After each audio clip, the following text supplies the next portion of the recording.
We've all been there. You've spent hours researching parts, twitching the curtains as you wait for the courier to drop everything off, and then carefully putting together your very first custom-built PC. And now it's the moment of truth, turning it on for the very first time. You press the power button, expecting it to spring into life, and absolutely nothing happens. Or maybe the fans spin up, but your monitor just stares back at you with a completely blank screen. You end up with that kind of sinking feeling in your stomach and don't know what to do. The truth is, we've all been there. It's basically a rite of passage for every PC builder out there, even seasoned veterans like myself who have built thousands upon thousands of systems over the year. But before you frantically panic thinking that something has arrived DOA, take a breath, because in 99% of cases, your hardware is actually absolutely fine, and instead, you've probably just fallen into one of the classic builder traps, which leads me on to the reason why you're here today, because we're going to walk through the 10 most common reasons why a newly built PC flat out refuses to boot. And the simple fix is to actually get your system up and running. But before we get into that, here's a quick word from this video sponsor. Audition take one, action. The Arctic MX7 Ultimate Performance Thermal Paste, made to meet the... Wait, Kat, you really want me to read this? Yes. Just read the lines. It's not exactly sexy and exciting, is it? I mean, it's thermal paste. Who's actually going to buy this? Everyone, please just read the lines. Okay.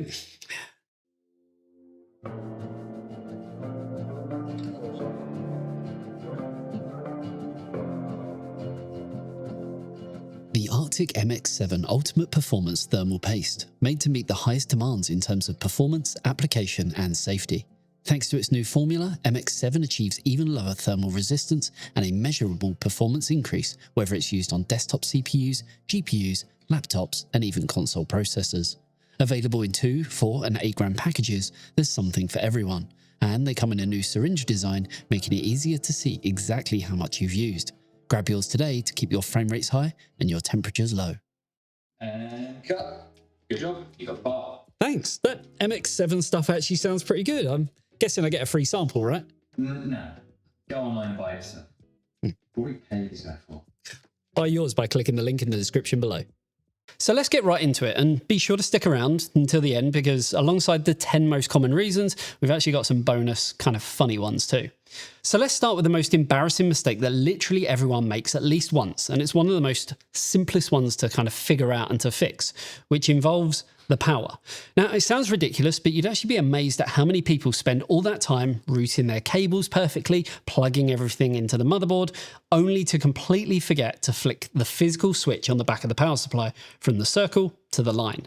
And while you're checking that, make sure the plug is actually switched on at the wall too.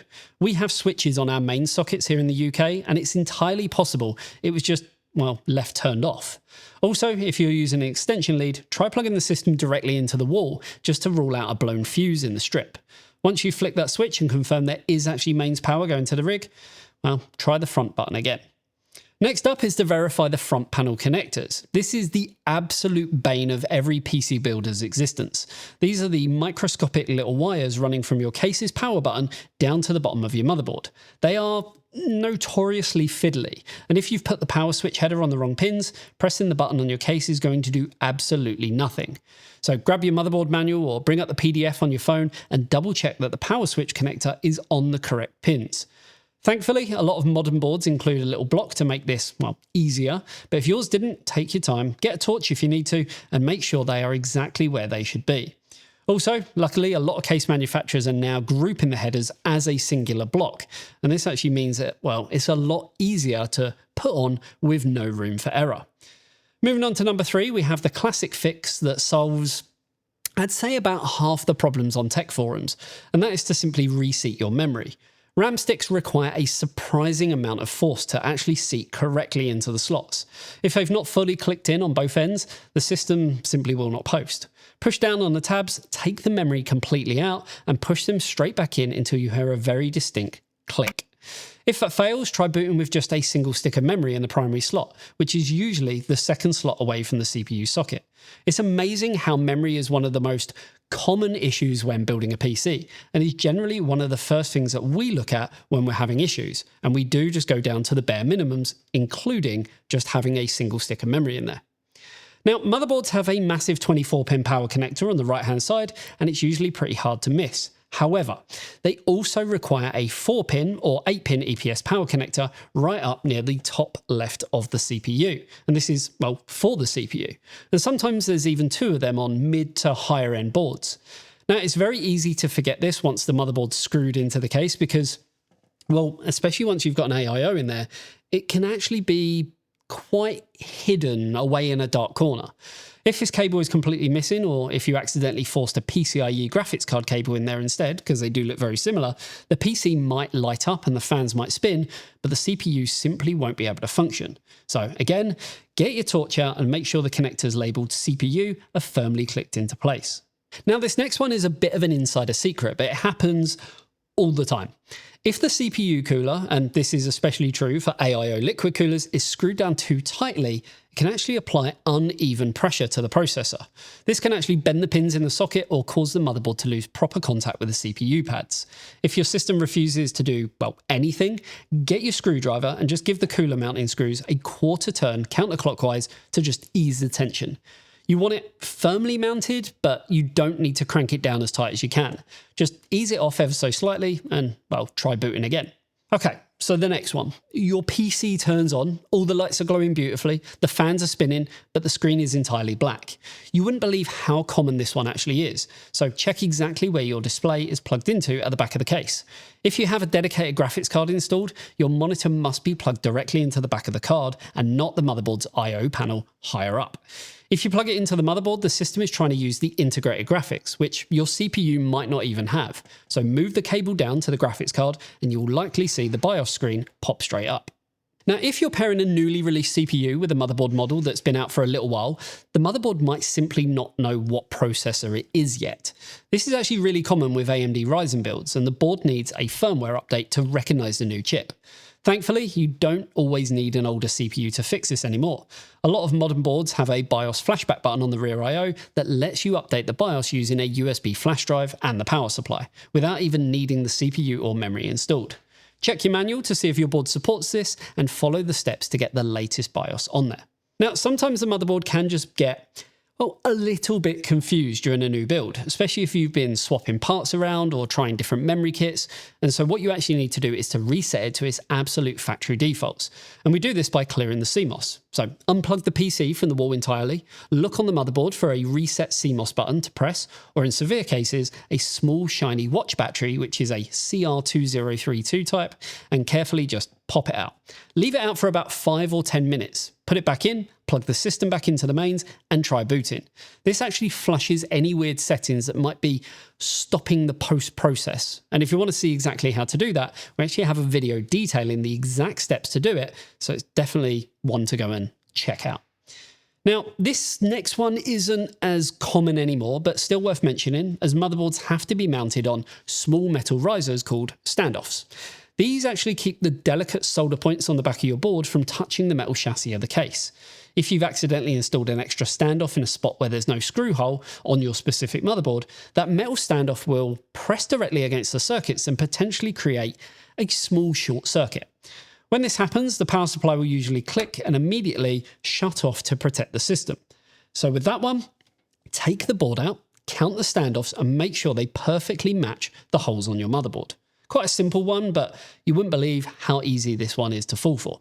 Finally, we come to a relatively new-ish issue that catches out so many builders on the latest platforms, particularly with DDR5 memory on systems like AMD's AM5 platform. The very first time that you turn the PC on, the motherboard has to do something called memory training. It's basically figuring out the optimal timings for your RAM. Now, the terrifying part is that this process looks exactly like a failed boot, and on some boards can feel like it takes forever. The screen stays entirely black, the diagnostic lights might flash, and the PC might even restart itself a couple of times.